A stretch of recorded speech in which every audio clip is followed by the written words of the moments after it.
Welcome back to Maggie and Perloff. And this is so much fun when we get to actually talk to one of our good friends, Kay Adams, the host of the new show Up and Adams. Well, new-ish. Kay, you're here with us on behalf of Smirnoff. We'll get to that in a second, but give it to us. What are the best Super Bowl storylines that you are looking forward to before the game on Sunday? Well, first of all, I cannot believe this is the first time I'm on the show. I love and adore you both. And the big storyline is I get to see you guys in person. And we get to celebrate, when we got these NFL scripts that were both going to be starting new shows, I think we're probably both sides were a little like, oh, really? And it worked out awesome. So congrats on the show and the storyline. I mean, am I bad that I love the Kelsey Bowl? I'm obsessed with those two and I'm not afraid to say it. Yeah, no, I was going to ask you about this. Now, in your career, you've got to spend a lot of time off camera with players, and you kind of get, I'm sure you get a sense of what they're like as real people. Are the Kelseys legit? Are they bona fide, like they come off in their podcast? Yes.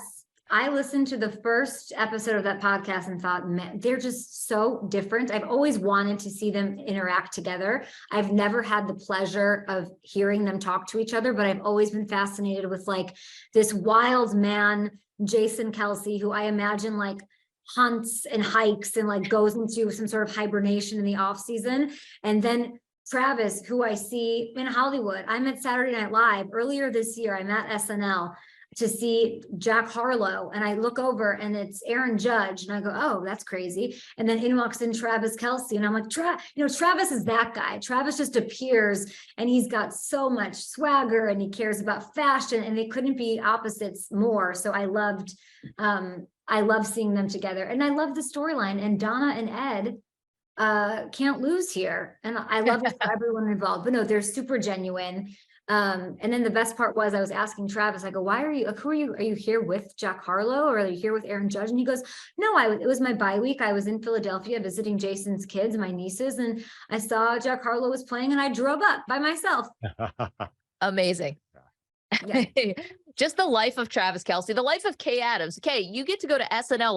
What other pinch me moments have you had over the last couple of years as your career has just skyrocketed?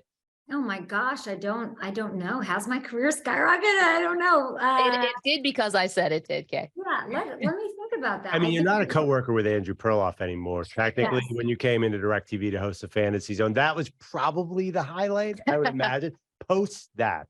I mean, honestly, a career highlight was when I had no reason to be allowed to fill in for the Dan Patrick Show, Andrew, and I somehow got to, and nobody look up those tapes because that was really horrendous. You were great. What are you talking about? You were awesome when you filled in for DP. I had no idea what was going on. Literally, no. And it would be me and Chris Mannix, and he just he did his thing, and I was just happy to be along for the ride.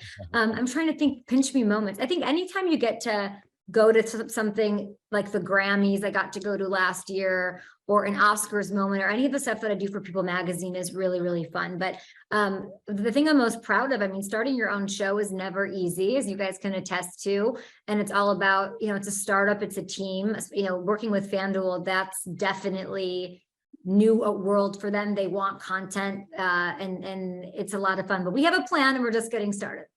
That's fantastic. Yeah. Okay. How about off-season NFL storylines?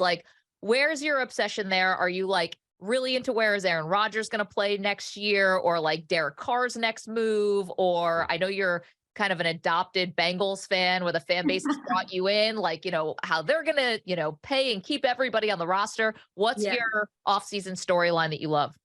It hasn't developed yet. I could not care less where Aaron Rodgers goes. Is that because you're a Bears fan, Kay? No, I just am tired. I think I'm exhausted. And I also don't, I don't believe in retirement anymore. So that's something that I hope to be proved right about. Gronk, I have him on my show Up and Adams every week, and he's always toying with me. He's always the doors retirement. The concept of retirement is done. It's toast. It's completely not existent anymore. So even with this Brady thing, I was at the 80 for Brady premiere, and I was around him, and he was really calm, almost too calm for a red carpet vibey moment. But him retiring, I'm like, sure. I don't even want to address it. JJ Watt too. I'm like, nope, I don't believe it. I don't believe any of you. like, no, just say you're taking a nap for a year. But I think that like, will Tom be able to not answer the phone for 8 GMs that will call him and stay away in August? We'll see. What about him as a broadcaster? Say he does take a year away. I understand he's not going to really be at the Super Bowl. I have trouble imagining what he's going to be like. Will he be closer to Tony Romo, or will he be a little quieter, more dignified? Do we want him to be like Tony Romo? What is going on with Tony Romo? I was having a discussion, Kay, with a friend. We really don't, at least the average fan does not know what Tom Brady's personality is really like. Now, you're up in New England. Are there two different people? What's he going to be like when he eventually does retire? You know, I think he's one of the sweetest people I've ever been around. And I believe that that is so genuine. I wonder how that translates into a booth. Tony Romo also has that quality, that genuine, kind quality. So does Kevin Burkhardt. So does Greg Olsen. So I do think that matters. Chris Collinsworth is similar in that way. I mean, if you're talking about knowledge of the game, there's probably no one better. He's the greatest to ever play.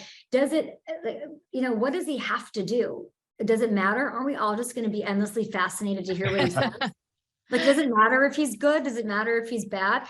And the prevailing question in my head is, are you going to do it? Is it actually going to happen? Is this thing, is that I the only one that feels that way? Like, is this actually happening? You know, I think there's a little question because I think we're all not 100% sold that he's done playing football. I think we earn that skepticism. But the other part is we've never seen him, at least in his public life, be bad at anything. Yeah. So if he were to be like not great at this, I think it'd be shocking for us because it's like, you're Tom Brady. You're the golden boy who's been good at everything. Maggie, have you seen him dance?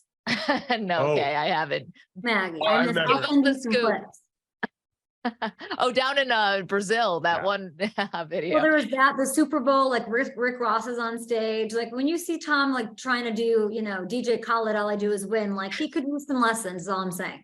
Well, he's definitely a middle-aged dad. So, we'll give him a pass on that one. Kay, we love this for you. You work with Smirnoff. You're the cocktail coordinator, and you guys are actually doing a really cool contest for someone who can become the new cocktail coordinator and get flown out to the Super Bowl. This sounds really cool. Maggie, it was so fun. So the contest is over, but all year we were taking submissions, recipes for drinks, and Smirnoff was looking for somebody not to be the new cocktail coordinator, but the first ever. It's the best job in America. There's this, trip is up for grabs for the next year. They'll be the cocktail coordinator, but they get private airfare. They can take their friends to the Super Bowl. They'll be on Radio Row, and they were looking for somebody who brought all of the game day vibes, the welcoming, the hospitality, somebody with football knowledge, somebody who lives and breathes the NFL, which we love, and somebody who has the playbook of drinks and really had to bring it in that way. It was an intense competition. It was down to 3 finalists. I just got back from Dallas and helping sort of host and judge that. Was not an easy competition, but there is only one cocktail coordinator, and the reveal will be Monday, February 6th on Instagram. So you can follow along with the skills competition. I'm there. Matt Landis is there. He's a professional cocktail maker, and he's so wonderful. And, the stories behind these 3 finalists are awesome, and the recipes are delicious. My personal favorite, Vernon Davis came up with the Cosmo Catch. We worked together earlier this year before the season started on that. So little OJ, little cranberry juice, little vodka. I don't think it surprises either of you that I enjoy a cocktail from now and then. Yeah. I mean, that's a better job than an offensive coordinator in some teams. I got to have a cocktail coordinator. So last question for me. So Phoenix, it's going to be about 60, 70. I'm having wardrobe issues, Kay. I don't know what to dress for the fall. Am I going full tropical here? You're on the West Coast now. What do you think of Phoenix Super Bowl? How's it going to be defined? I mean, are you picking the Chiefs? Then you could totally go Andy Reid vibes. I could see like a 3/4 red zip. Yes, I know the Hawaiian shirts. I would love. I would love to see Andrew Perloff the whole week dressed like Andy Reid in the offseason. That sounds like a show bet. A show bet that he would have lost. Yeah. It's weird because Radio Row is going to be cold. You just know it always is. It's so stupid. It'll be 30 degrees and I'm going to hate every minute of it. And I'll be there with you guys. So hopefully maybe you guys will pop on my show, which would be fun. But then there's like waste management, right? So you want to go out, you want to watch the golf tourney. What's it going to be like? My tip would be, Andrew, layers, just layers. little tank top, something on top of it, and grab your drink of choice Smirnoff. And most importantly to me, drink responsibly, grab those rideshare services, and don't be an idiot. Hey, if you see me in a tank top, that means I've had a lot of Smirnoff. That is not happening. I mean, That's what I want. over. That's my wish for Super Bowl week, in a tank top. Okay, we'd have to alert all the women in the greater Phoenix area. Andrew Perloff is coming. He's wearing a tank top, so they have a moment to gather themselves, collect themselves. Kay, you're the best. Congrats on all the fun stuff with Smirnoff. Have fun at the Super Bowl. We'll see you on Radio Row. And, we just think the world of you.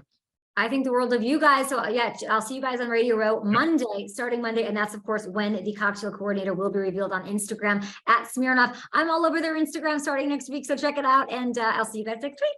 See you, Kay. Thank you. Kay.